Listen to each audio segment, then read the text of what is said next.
Hello everyone, I'm Sarah and I'm so glad to be here with you again. Today, we're diving into a topic that touches so many of us, anxiety. It can feel like a storm inside, a constant hum of worry that just won't quit. But what if I told you that you have the power to calm that storm? What if the key to finding your inner peace was as simple as your own breath? It sounds almost too easy, but stick with me because today we're going to explore powerful techniques that can genuinely transform how you handle anxiety. We'll start with the foundation, breathing, and then move on to a proven method called gradual exposure. These aren't just quick fixes. They are skills you can build to regain control and live a more peaceful, confident life. So take a deep breath and let's begin this journey together. First, let's talk about breathing. When anxiety strikes, what happens? Your heart pounds, your breathing gets shallow and fast, and your mind races. This is your body's fight or flight response kicking in. It's a primal survival mechanism. But in our modern world, this response is often triggered by non-life-threatening situations like a looming deadline or a crowded room. The amazing thing is, we can consciously interrupt this cycle. The fastest way to tell your nervous system, hey, we're safe, is by controlling your breath. Deep, slow breathing sends a direct signal to your brain to calm down. It activates the parasympathetic nervous system, which is basically your body's rest and digest mode. This is the opposite of fight or flight.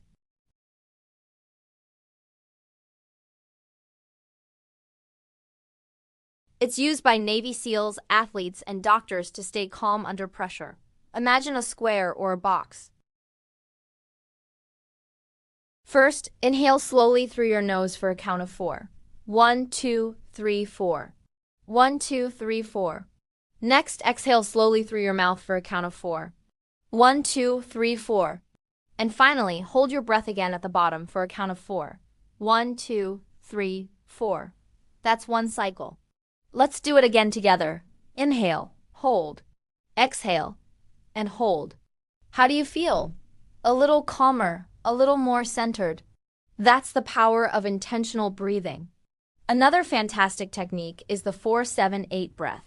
This one is especially good for when you trying to fall asleep or need to de-escalate intense anxiety quickly. Here's how it works. You'll sit or lie down comfortably. Place the tip of your tongue against the ridge of tissue just behind your upper front teeth and keep it there for the entire exercise. First, exhale completely through your mouth, making a whoosh sound.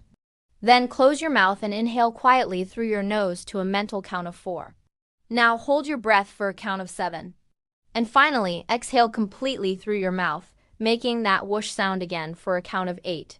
This completes one breath. Inhale again and repeat the cycle 3 more times for a total of 4 breaths. The key here is that long exhale. It fully empties your lungs and has a deeply relaxing effect on your body. Remember, the exact timing isn't as important as the ratio. Just focus on making your exhale twice as long as your inhale. Try practicing box breathing for a few minutes every morning, or use the 4-7-8 breath before bed.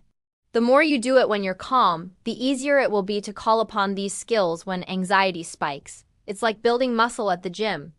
Incorporate these breathing techniques into your daily routine. These small moments add up, creating a strong foundation of calm that you can always return to. Now that we have our foundation of breath work, let's talk about taking the next step, facing our fears. This might sound scary, but we're going to do it in a gentle, manageable way using a technique called gradual exposure. This is a cornerstone of cognitive behavioral therapy, or CBT, and it's incredibly effective. The idea is simple. Avoiding the things that make you anxious actually makes your anxiety stronger over time. Your brain learns that the only way to get relief is to avoid the scary thing, which reinforces the fear. Gradual exposure helps you unlearn this. You're essentially teaching your brain, see, this wasn't as bad as we thought.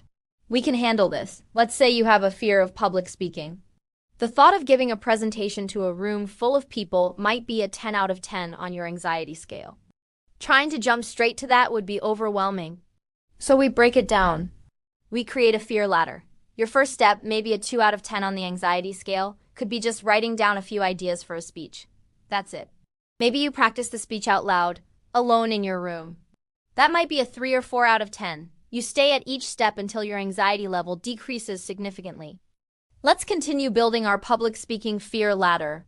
After practicing alone, the next step could be recording yourself giving the speech on your phone. Then you might watch it back. Deep, slow breaths can help you stay grounded as you face this small challenge. The next rung on the ladder could be giving the speech to a trusted friend or a family member. Then maybe to a small group of 2 or 3 friends. Each step is designed to be a little more challenging than the last, but still manageable. You are in control. You decide when to move to the next step. The key is to not retreat. Stay with the discomfort until it naturally subsides. This process is called habituation. You're proving to yourself, through direct experience, that you are capable and safe. The final steps might involve joining a group like Toastmasters to practice in a supportive environment, and eventually giving that presentation at work. By the time you get there, you've built up so much evidence of your own competence that the fear will be a fraction of what it once was. This method works for all kinds of fears: social anxiety, fear of heights, fear of driving. You just need to create your own personalized ladder and start climbing one step at a time. It's crucial to remember that this process is a marathon, not a sprint. Be patient and compassionate with yourself. The goal is progress, not perfection. And always pair your gradual exposure practice with your breathing techniques. Before you attempt a new step on your fear ladder, take a few minutes to do some box breathing or 4-7-8 breathing. Center yourself. Focus on the physical sensation of the air entering and leaving your body. This brings you back to the present moment and stops your mind from spiraling into what-if scenarios. After you complete a step, no matter how small, celebrate your success. Acknowledge your courage. This positive reinforcement helps rewire your brain to associate these challenging situations with a sense of accomplishment rather than fear. Remember, anxiety can feel isolating, but you are not alone in this. Millions of people are on a similar journey. Therapists can provide guidance, support, and additional tools tailored specifically to you. There is so much strength in asking for help. To wrap things up, the journey to managing anxiety is about empowerment. It's about realizing that you are not at the mercy of your anxious thoughts and feelings. You have powerful tools at your disposal. And you have the strategy of gradual exposure, a roadmap to systematically and gently dismantle your fears. Start small. Practice your breathing exercises every single day. Create a fear ladder for something that holds you back, and take that very first tiny step.